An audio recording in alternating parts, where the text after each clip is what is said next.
They photographed Ezra Hale under humming fluorescent light that made the air feel sick. The camera sat on a steel tripod, its shutter sighing like a tired nurse. Ezra tried to look neutral for the picture, but something in the tilt of the jaw admitted grief. Behind him, a sign read, "Briarbridge State Hospital. Intake," in flaking paint. The R in Briarbridge corrected by a careful hand that had never quite matched the color. "Hold still," the orderly said. "Breathe." Click. They took the penknife from Ezra's pocket and his shoelaces from his shoes. They logged his notebook as personal effects. 1. Confiscated. The woman at the desk asked him the questions she'd asked 1,000 men. Name, age, next of kin, whether he believed he might harm himself, whether voices had lately suggested he should take a walk he could not return from. He answered, like a journalist, too carefully. "I'm here for work," he added. "It's temporary." "Everyone says that," the woman said without malice. She stamped a date that bled, October 19th. They gave him a visitor's badge, visiting clinician, laminated so badly a bubble of air swam above the R. The badge allowed him to walk the old wards, while he researched a podcast series about the hospital's past. He was to interview the skeleton staff, keeping lights on while the state auctioned the land. He was to record rooms where the echo remembered names better than living mouths did. "Any history of?" the woman asked, pausing over a blank line. Ezra swallowed. "History is a trick of light." "No," he said. "Nothing medical." The woman ticked the box that satisfied everyone. The orderly handed him a key ring, heavy with brass, each tag stamped with a ward name. "The ring's weight. If something screams," the orderly said, "call maintenance. It's the pipes." "What if it's not the pipes?" "Then it's the wind," the orderly said, half-humored. "Briarbridge always sounds like it's telling a story. You just have to decide if you want to listen." Ezra nodded, which is what you do when the story has already chosen you. Outside, the main building hunched under a sky the color of old gauze. Wind moved through broken panes like patient breath. The map in Ezra's pocket, printed from a microfilmed plan of 1963, showed wings that no longer existed and corridors that led to walls. He folded it along the wrong creases and went in anyway. Somewhere deep in the hospital, a door closed with the soft authority of a final line. Briarbridge had been a city once. 5 brick pavilions, an administration spine, a laundry, a power plant, tunnels that had moved bodies and linen and whispers. In the 1970s, they shut most of it and left the rest to wait for uncomplicated weather. Ezra set up his recorder in an interview room with a single window painted shut. The table was scarred by pens and by something that had not been a pen. On the wall, a motivational poster had curled into an accusation. "Recovery is a road," someone had added in neat ballpoint with no map. Dr. Miriam Koenig arrived late, carrying 2 coffees and a thin folder. She had the posture of someone who believes in gravity as a form of honesty. Her hair was gathered back with the indifference of people who often put gloves on and off.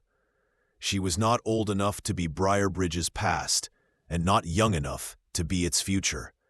"You're the podcast," she said, putting both coffees on the table, as if surrendering a neutral territory between them. Pause. "I am," Ezra said. "Thank you for meeting me." "No one comes up here unless they have a thesis or a ghost," Koenig replied. "Which do you have?" "Both," he admitted, and she almost smiled. He checked levels, which calmed his hands. "How long have you worked at Briarbridge?" Too long, she said. Not long enough. Were you here during the incident? He didn't say riot, because the files argued about what to call it. Koenig's mouth thinned. I was a resident. We lost a man in E Ward that night. 2, if you count the one who left before his body did. She paused. Do your homework, Mr. Hale. Names matter here. I am, he said. That's why I'm here. Names. They talked for 40 minutes. Koenig described the hospital's slow assault. Understaffed, underwashed, underwatched. She named doctors who had done what they could, and others who had done what they wanted. She spoke of patients who had waited years to be discharged, and years more to realize discharge meant nothing. The world outside was not designed to receive them. And the tunnels? Ezra asked. Koenig looked at his hands. You read the urban legends. They use them for laundry, he said, and for winters, and for moving what people didn't want to acknowledge, she said. Bodies, supplies without receipts, the past. And the voices? Koenig's eyes were the color of a late afternoon. Mr. Hale, hospitals are full of voices. Some of them belong to the living. He killed the recorder and let the room become a room again. Outside the window, wind pressed dried leaves against the glass like small paralyzed hands. Where should I start? He asked. If I want the hospital to tell me the truth. Koenig gathered her folder. Ward F, 3rd floor, day room, at dusk. Why dusk?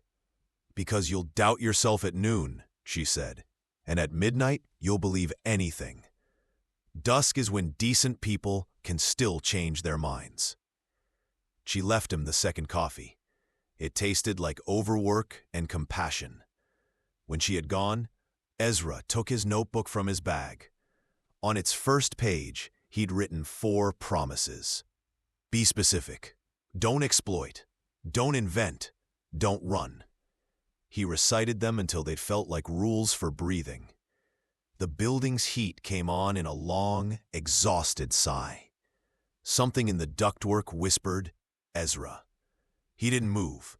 He put the recorder in his pocket and walked toward the stairs, as if you could choose the flavor of your haunting. On the way to Ward F, he passed a mural painted by volunteers in 1992.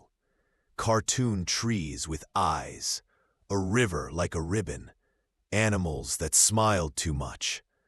Someone had spray-painted across the sky, "We were here," and then tried very hard to wash it away without erasing it. The day room was a long rectangle of light gone blunt. Chairs facing a television that had not worked since the Clinton administration. A bookshelf held 4 Bibles, the 3rd volume of 3 different encyclopedias, and a romance novel whose spine had been read to the precise point at which people believed they knew how it ended. On the window, tape held a crack the shape of a lightning fork. Dusk approached with discipline. Ezra set his recorder on the sill and let it run. He had learned to be still. It was his best skill. He could become furniture in a room and let stories approach him the way shy animals approach a person who pretends to ignore them. Wind ticked at the glass. The tape on the crack fluttered with the subtlety of a small embarrassed wave. The radiator's burble learned a new vowel every few minutes and tried it out. He closed his eyes and listened for the way a room edits itself. A chair shuffled. He opened his eyes. No one sat. The chair had moved half an inch toward the television. He watched it the way you watch water begin to boil. The radiator hissed. The tape lifted, as if a finger tried it. On the TV's dark screen, a smear of light lengthened, shortened, lengthened again. A reflection of the window, he told himself, and the self who believed him shrugged and sat back down. On the bookshelf, one of the Bibles slid a fraction forward. "Okay," Ezra said, aloud, to no one with a face. "You have my attention." The door at the far end of the day room clicked in a rhythm that did not belong to wind. Ezra's recorder displayed its tiny levels twitching. He counted to 30 under his breath, and then rose to check the door as if that would prove he had not come here to be the kind of person who sits still and lets dread move in. He reached for the handle. "Don't," a voice said, behind him and beside his left ear, intimate as a confession. He turned. The day room was no more or less empty than it had been a moment before. He looked down at the recorder. The red light pulsed once, slow as a submerged heartbeat. "Who's there?" he asked, because questions are the only verbs some people have. A beat. A laugh. Very small. The sound a boy makes when he has caught a fish too small to brag about and too alive to let go. "Ezra," the voice said, pleased. "Ezra, Ezra, Ezra." He swallowed. "What do you want?" "The rest," the voice said. "Of what?" He remembered then the page he had left blank when he filled out the intake form. Any personal history of hospitalization? He remembered the year he had never told anyone about. The gray room with the nice nurse and the locked window and the clock that had never once agreed to be a clock. He did not answer the empty room. He took his recorder and walked out. In the corridor, paint blistered like a map of a fever.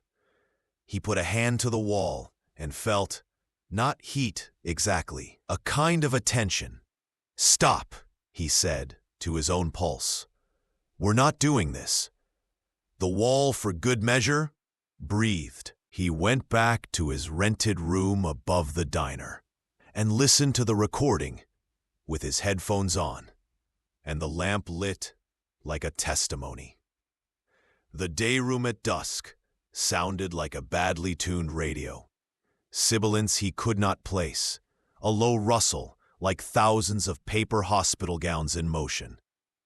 At minute 16:22, a breath began. Not his, he rewound. It was there. The slow, curious inhale of an unseen thing deciding which story to put its mouth around. Ezra, it said. And the way it said his name made it into a childhood toy. His, but used by other hands. At minute 23:08, after he asked what it wanted, the voice said, "The rest." He turned the volume up until the headphones buzzed and caught an undersound that had not been audible in the room.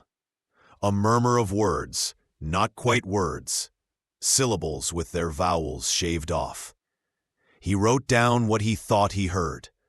Circ, intake, eyes on me, hold still. He shut the laptop, turned the lamp off, turned it on again, and realized his hands were shaking in a small, disciplined way. He took out his notebook, the one the intake woman had logged as personal effects, and opened to the first page he hadn't used. He wrote, "Briarbridge is a mouth. Some rooms are teeth. Some rooms are a tongue. The tunnels are a throat. I have to stop giving it things to swallow. Below that, because sanity is repetition, he copied his 4 promises. His phone vibrated against the table. A text from an unknown number. We were here. And a photograph, blurry institutional light, of the day room. In the photo, a figure stood at the window, head turned toward the camera, face smudged as if censored. The timestamp said the photo had been taken 3 minutes ago. He called the number. It rang once, and then played him something like a dial tone, and then a voice he knew and did not know. A voice that could have been his if someone had taught it to speak while underwater. "You left," it said. "Who is this?" "You left," it repeated, and the line went dead. He didn't sleep. He walked. The town after midnight was a catalog of neon and absence. He passed the pharmacy with the broken sign, P.H.A. Macy. The church, with a banner that had lost half its letters, "Come as you are." The laundromat, where the machines wore out-of-order signs like medals. By the time dawn turned the edges of buildings into something human, he had decided what to do. He would go into the tunnels. The entrance was not a secret. Maintenance had to use it when pipes misbehaved and when winter pretended to be a disaster. The door in the North Hall had been painted shut at least 3 times. Ezra scraped until the hasp agreed to be metal again, and not a photograph of metal. The air beyond tasted of copper and long breath. Stairs went down farther than stairs make sense. At the bottom, his phone lost signal in the decisive way of a place that prefers not to be known. His flashlight made a cone of discipline. In its reach, pipes gleamed wet-backed, valves held their tongues, and chalk arrows on the wall pointed left or right with a confidence chalk does not usually possess. He followed the oldest arrows, the ones smeared by years of other fingers. The first room he came to had once been a laundry staging area. A line of carts rested, each with its mouth open, like someone asking to be excused. On the far wall, a schedule hung in a plastic sleeve clouded by age. Mon, wed, fry, hot. Someone had added under it, always hot, and then crossed it out, and then added hotter below. He kept walking.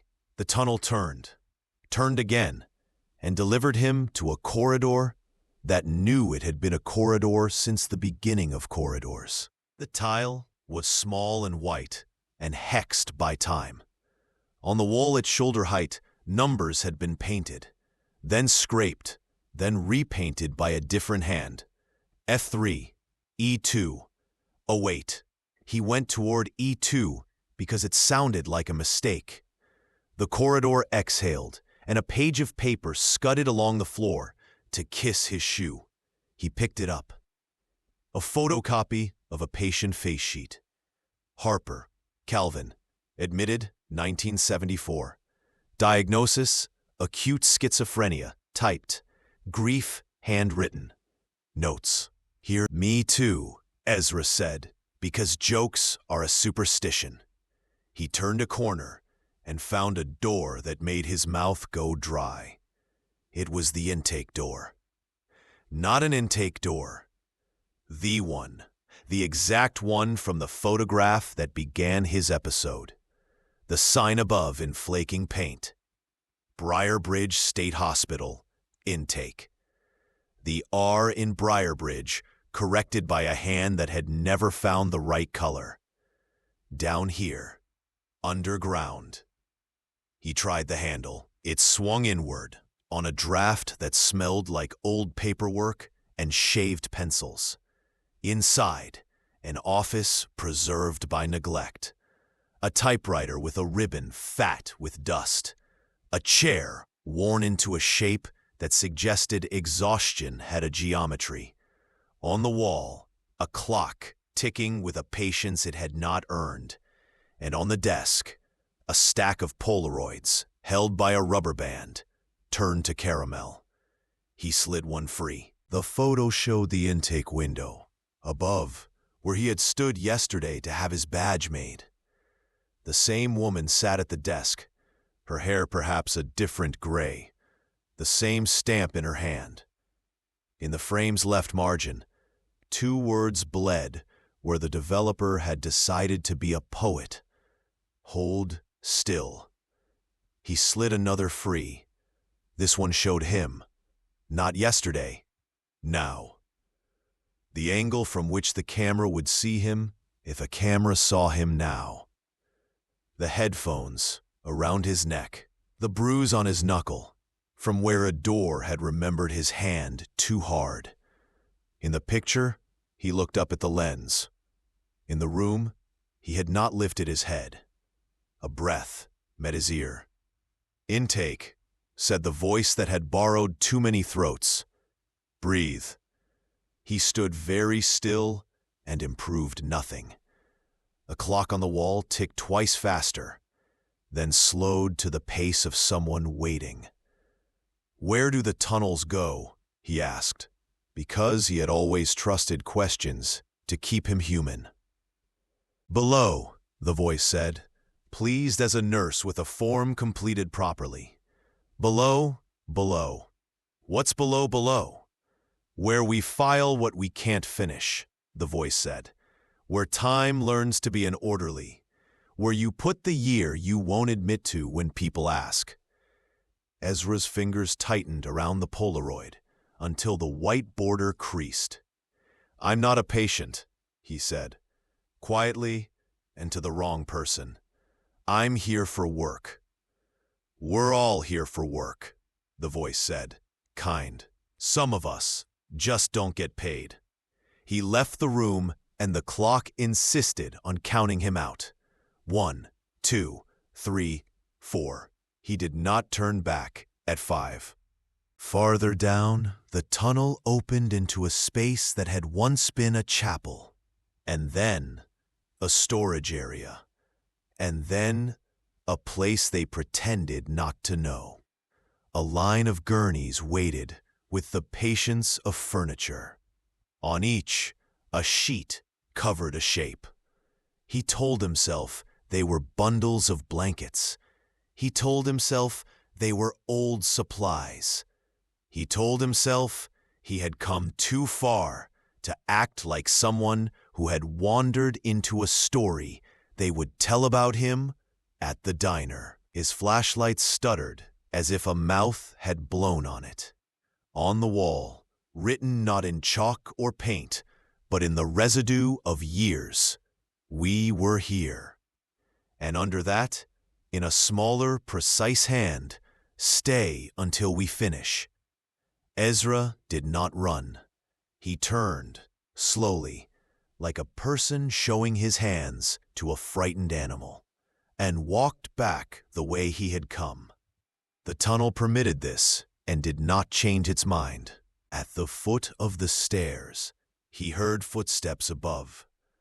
Measured, institutional, shoes with rubber soles. They stopped on the landing. He lifted his head and saw, through the stairwell's spindles, a pair of white canvas shoes the state used to issue to patients who were likely to be barefoot otherwise. The shoes turned toward him, as if considering. Then they walked away. He stood there a long time, holding the Polaroid in his palm, until his skin learned its temperature. When he finally climbed, the door at the top stuck, then let him go, as if the building had decided it liked him well enough not to keep him. The hall above was empty and bright, with the hard light that tries not to be evening. He went outside. Wind found his face and named him gently. He told himself he would not go back below. He told himself many things in a voice he had learned for emergencies. Behind him, the hospital breathed. Ezra woke to the sound of typing, not his. The rhythmic clack-clack echoed from somewhere inside the abandoned hospital. He checked his watch. 3 11 a.m. He hadn't meant to fall asleep on the office floor, but exhaustion had folded him in half. Now the corridor beyond his room pulsed with faint yellow light. The typing stopped. Then from down the hall, knock, knock, knock. 3 slow raps, patient and polite. He swallowed the lump rising in his throat. "Who's there?" he called. "Intake," said the voice. "Breathe." The same phrase, always the same phrase. Ezra grabbed his recorder and crept toward the source. The hall stretched like a throat swallowing him whole. At the end, a door he'd never seen before was standing open, revealing a small office, identical to the one where he'd listened to Koenig days earlier. Inside, a typewriter sat on a desk. Its platen patient file 1735, Hale, Ezra. Notes: he exhibits delusions of being an outsider, persistent auditory hallucinations, believes he is a journalist investigating the hospital, recommends observation. Ezra stepped back. "No," he whispered. "No, that's not." But the sheet shifted as more words appeared, one letter at a time, as if an invisible clerk were still at work. He is starting to remember. The room's temperature dropped. Behind him, a shadow crossed the doorway. Human height, human shape, but too still to be alive. "Who wrote this?" Ezra shouted. The shadow didn't answer. Instead, it raised a hand and pointed down, toward the floorboards. Ezra looked.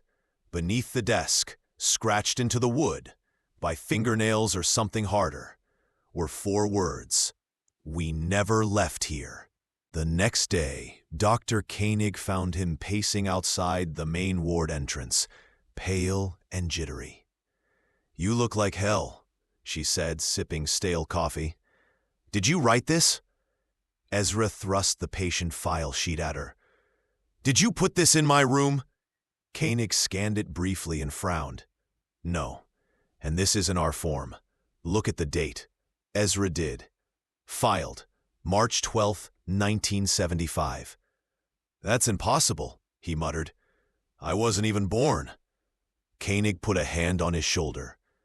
"This place has echoes. It remembers everyone who's ever walked these halls. Sometimes it remembers them before they arrive. It's rewriting me," he said, "making me part of the story." She didn't argue. "Go home, Ezra." "I can't. Not yet." That night, he returned to the intake corridor, only to find that the door to the patient file room had vanished. The wall was seamless brick again. But as he turned away, he noticed something worse. A different door had appeared on the opposite side. Old, wooden, unmarked, and when he walked past it, it followed him, sliding along the wall like a shadow. He tried to ignore it. He walked faster. It matched his pace. He ran. It ran. Finally, he turned and screamed, "What do you want?" The door stopped. The knob twisted, and from the other side, his own voice said, "I want to go home." The next morning, Ezra explored the East Wing, once home to Group Therapy B, according to the crumbling plaque on the wall. The room was arranged in a circle, 12 chairs, a faded rug, and a whiteboard still marked with a therapist's final question: "What do you regret most?" 11 of the chairs were empty. The 12th was occupied. It was him. Ezra, or something wearing his face, sat with hands folded, staring into space. "You left us here," the double whispered. "All of us. Every memory you buried. Every mistake you refuse to carry. We've been waiting. The other chairs filled, one by one, with blurred figures. A girl with a cast on her wrist, a man with stitches on his temple, a woman holding a notebook identical to Ezra's. They all stared at him, with the same expression: disappointment.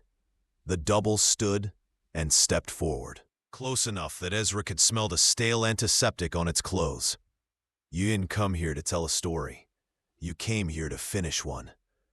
And then they were gone. All 12 chairs were empty again. By the end of the week, the hospital no longer slept. The walls whispered. The radiators hissed in Morse code. The pipes carried his name down the halls. Ezra, Ezra, Ezra, like an incantation. He unplugged his recorder, but the whispers kept playing.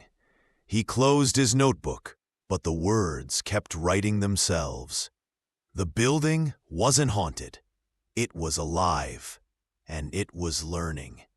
Dr. Koenig found him again near the old pharmacy, staring at a stain on the floor. "You need to leave," she said. "I'm serious now." "I can't," he whispered. "If I leave, I'll forget, and then it'll happen again. It wants me to forget." Koenig sighed. "What does?" "All of it," Ezra said. "The year, the ward, the reason I was here before." Her eyes softened. "Ezra, you were a patient." "No," his voice cracked. "No, I was—" "Yes," she stepped closer. "You were here. You checked in under another name. You stayed 8 months. You tried to leave twice." "That's not true." "Look at." She handed him a thin, yellowed folder. His own handwriting stared back. Patient 1735. Hale, Ezra. The final line of the report read, "Subject believes he is a journalist investigating Briarbridge State Hospital. Delusion ongoing. Recommends continued observation." Ezra locked himself in one of the old staff lounges. The folder sat on the table like a living thing. He had read it 3 times, but each time his mind refused to keep the words. Patient 1735. Delusions of journalism. Believes he is documenting Briarbridge's closure. Former suicide attempt, 2012. History of auditory hallucinations. Primary symptom, denial. He tore the pages to shreds. Then he taped them back together. Then he threw them against the wall. None of it made sense. It couldn't make sense. And yet, a memory surfaced, jagged and sharp. A hallway that smelled of bleach. A nurse saying, "Mr. Hale, you have to eat." A pair of canvas shoes, just like the ones he'd seen at the bottom of the stairwell. He pressed his palms into his eyes. It's a trick. It's the hospital playing with me. But in the corner of the room, someone was sitting. A man, older and hollow-eyed, wearing the same clothes Ezra had worn on his first day here. "I told myself the same thing," the man said softly. Ezra stared. "Who are you?" "You," the man replied. "The part that stayed behind. The part that never left." The man stood and approached. His movements were familiar. Too familiar. The slight limp. The hand that trembled when he was angry. "You built a story," the double continued. "A podcast. A mystery. It's easier than facing what really happened." "What did happen?" Ezra whispered. "You were admitted after the bridge," the double said. "After she died." The floor seemed to drop out from under him. No, I wasn't driving." But he remembered the rain, the headlights, the screaming brakes, and the way the world turned white and red all at once. The walls of Briarbridge shifted that night. Corridors bent into new angles. Doors appeared where none had been. Ezra wandered for hours, following signs that no longer led anywhere. Every hallway ended in the same door, the one with "Intake" painted above it. When he finally pushed it open, the room beyond was not a room, but a memory. His memory. A hospital bed, an IV drip, a woman sobbing into a chair, and him, strapped down, screaming, "I'm not supposed to be here! I'm not supposed to be here!" "Sit down," said a voice. He turned. Dr. Koenig was there, or someone who wore her face. "Therapy starts now." Ezra backed away. "This isn't real." "Neither is the story you've been telling," Koenig said. "But you believed that." The walls rippled. The bed vanished. He was back in the group therapy circle.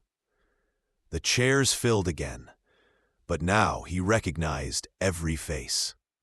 The people he'd hurt, the ones he'd abandoned, the woman he'd loved and killed with his choices. They stared at him, silent and expectant. "What do you regret most?" Koenig asked. Ezra's throat closed. His knees buckled. He fell to the floor, sobbing. I regret everything." The room sighed, as if satisfied. "Then you're ready," Koenig said. The next morning, if it was morning, Ezra awoke strapped to a gurney. A light burned overhead, sterile and cold. A voice echoed through the intercom. "Patient 1735, Day 1 of cognitive reorientation." "Day 1, he croaked. "I've been here for weeks." "Day 1, the voice repeated. A figure appeared beside him. A nurse, wearing a badge that read Dr. Miriam Koenig, though she looked 20 years younger. "Good morning, Mr. Hale. How are we feeling today?" "Where am I?" "Briarbridge State Hospital," she said gently. "You were admitted last night." "No," he whispered. "That's not possible." "Let's start from the beginning," Koenig said. "Tell me why you're here." He opened his mouth to speak, but no words came. The memories were gone. The investigation, the tunnels, the podcast, all of it had melted away, leaving only fragments: a name, a bridge, a crash, and a hospital that never let him go. Weeks later, or maybe years, Ezra sat by the window in Ward F, watching leaves fall through the bars. His therapist said he was improving. He still spoke into a recorder sometimes, out of habit. The nurses humored him. "Episode 1, he whispered. The Echoes of Briarbridge. A story about memory and regret. About a man who came here looking for a story and found himself instead." From the hallway, a voice called, "Mr. Hale, group session in 5. He stood slowly. The halls no longer frightened him. They were part of him now. Or he was part of them. It was hard to say. As he walked toward the therapy room, he passed a cracked mirror. For a brief, dizzying moment, the reflection showed him holding a microphone, standing in a ruined building, narrating his findings. Then it blinked, and he was a patient again.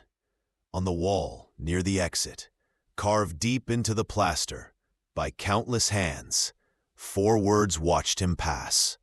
"We were here, too."